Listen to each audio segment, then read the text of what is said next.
heartbreak and the terror and the grief that Jesus and his neighbors lived with as a subset of occupied people in the Roman Empire.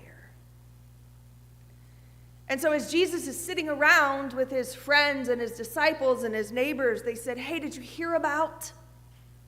Oh my God, can you believe this happened? Did you know anybody who was at that service? I heard. Can you believe? Oh my God." And underneath the sharing of these stories and the shedding of tears and the wringing of these hands, there's this timeless question: why? How? Why does this happen? Why are the most powerful people allowed to get away with murder? Why do the most vulnerable people suffer? Why do horrible things happen to innocent people? And Jesus can hear the rumblings and those questions that aren't maybe said out loud, but are there between the lines. Were these people sinners? Did they somehow deserve it? Was this some sort of divine punishment? Will this same fate befall us all?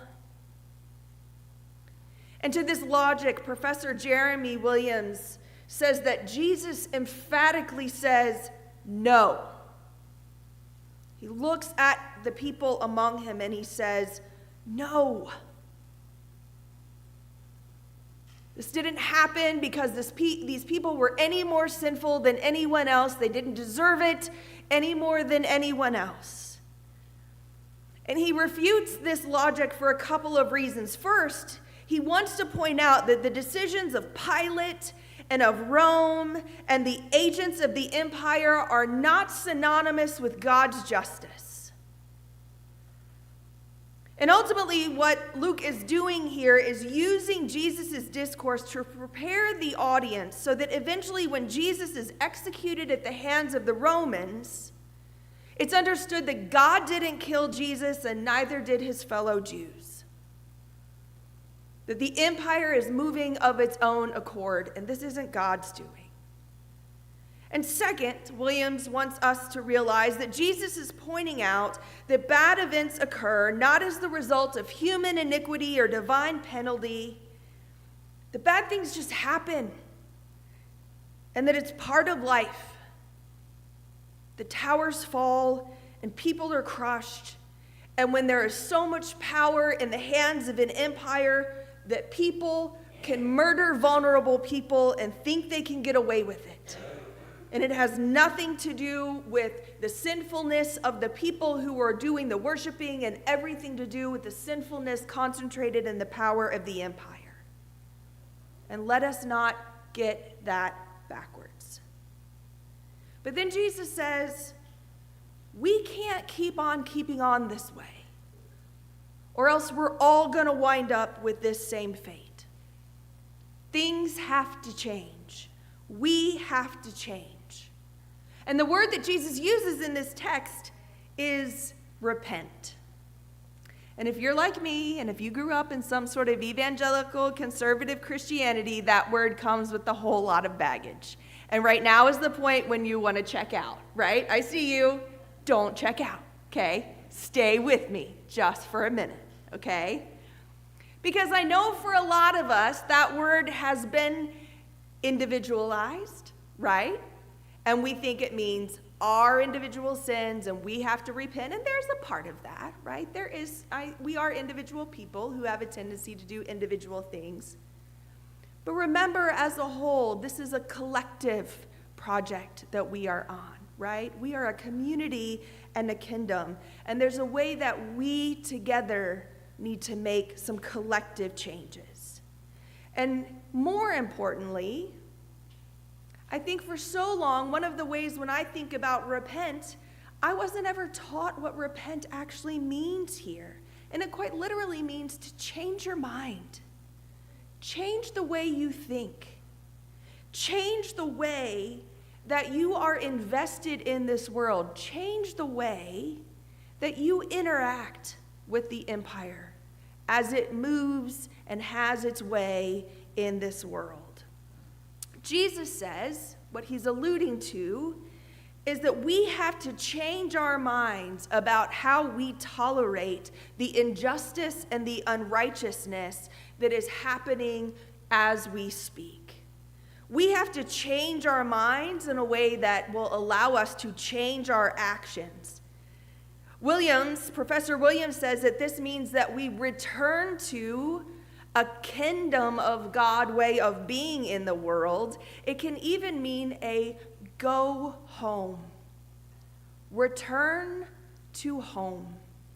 Return to who we are in God as we make our way through this world. Jesus invites the audience to adjust their current course and return to God as we engage with the empire as it moves through this world.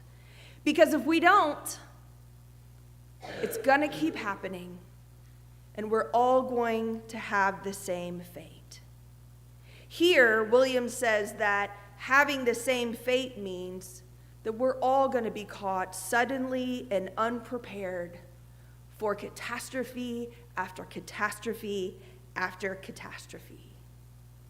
And then Jesus goes on to tell this weird parable about a fruitless tree and an impatient landowner and a merciful gardener. And at first read, it's a real head scratcher.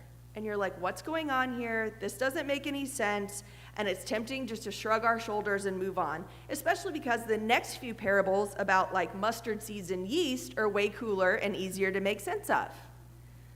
But here's what I think Jesus is trying to communicate with this parable. Empires are always going to be about the business of chopping down the things that they deem worthless.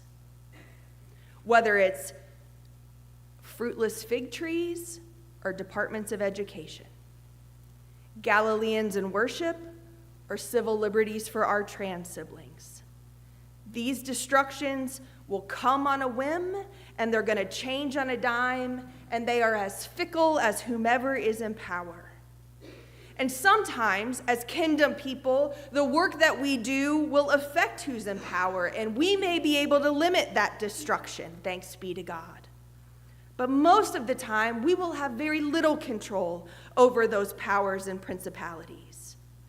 What we do have control over is our hearts and our minds and where we call home and the trees in our garden and what we water and what we nurture and what we protect.